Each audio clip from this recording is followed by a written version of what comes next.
So you said you had a French bass on this album. I had a Bernadelle. I bought it from a bass player from the Philadelphia Philharmonic for $1,500. It was beautiful, but it was big and it was very dark. The microphone heard it, but I couldn't hear it.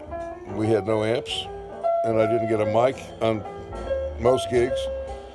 You can hear this because it was recorded by the Swiss Radio TV, and I had a mic somewhere close or on the bass.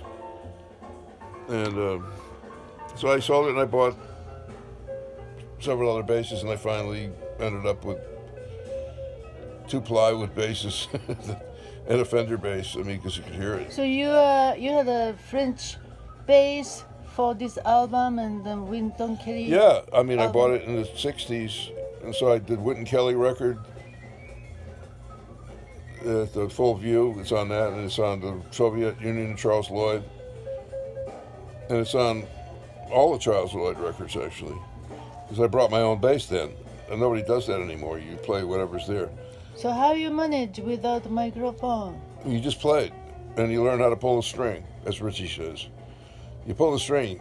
I mean, I would go see Arville Shaw at the New Haven Arena with Woody Herman, or with Benny Goodman. Really, I mean, you heard him. I saw Albert Stinson with Chico Hamilton at Birdland, and you could hear him a block away. He got such a big sound.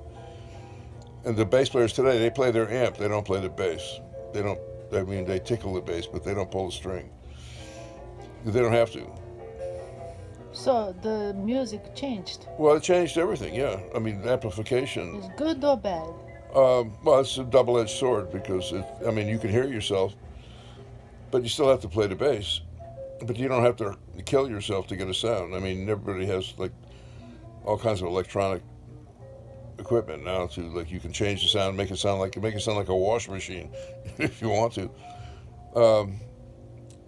But I mean, those are the days. I played acoustic bass with gut strings and no amp, until the middle of the '60s, and I switched to metal strings.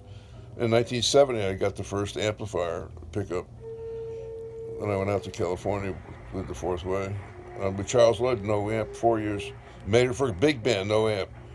Marion McPartland, all those bands I played with. Buddy Rich, no amp. Nobody had an amp. Wait. But I mean, you get. Hold. So this is. This is Swiss Radio Days Jazz Series number 46. Charles Lloyd Quartet, Montreux Jazz Festival, 1967. Keith Jarrett, Ron McClure, and Jack DeJohnette. We play 6 tunes on 6 LPs. A Days and Nights Rating by Charles Lloyd, by Keith Jarrett. Lady Gabor by Charles Lloyd. Sweet Georgia Bright by Charles Lloyd. That's 1 CD. The second CD has 3 tunes. Love Ship, which is like 10 minutes long. Love Song to a Baby, which is like 12 minutes long. And Forest Flower, which is almost 30 minutes long. This was a concert. 1 concert, maybe 2 sets. On June 18th, 1967, Montreux, Switzerland. どうもありがとう。